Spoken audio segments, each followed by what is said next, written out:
In the rolling hills of central Kenya, tea pickers toil in the heat of the day.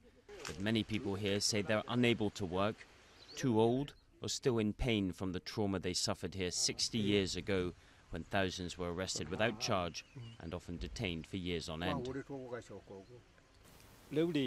As a punishment, we used to be made to dig trenches for long hours so that we would be totally exhausted and unable to do anything afterwards. So when they came to beat us, we wouldn't be able to retaliate. James was arrested by the British in 1953 and held for 5 years. The crackdown was the colonial power's response to a group of guerrilla fighters known as the Mau Mau, who took up arms in the fight for independence. It wasn't just men detained, but women and children too. We were beaten and we never got to wash ourselves for all those years.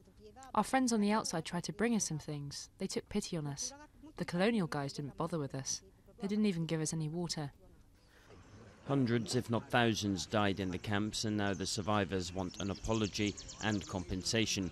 Last year they won permission to sue the British government.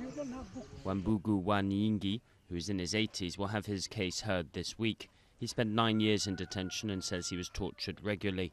On one occasion he claims he was made to dig his own grave but refused, and was beaten so badly that the guards left him for dead.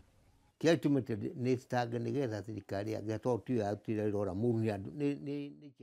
like for the British government to compensate us so that we don't see a devil in every white person we see, so that we can forget about all the beatings and move on. If we get compensation, our lives would be much better.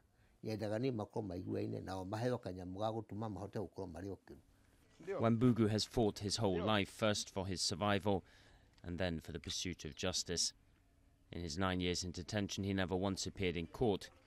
Now he finally has his chance.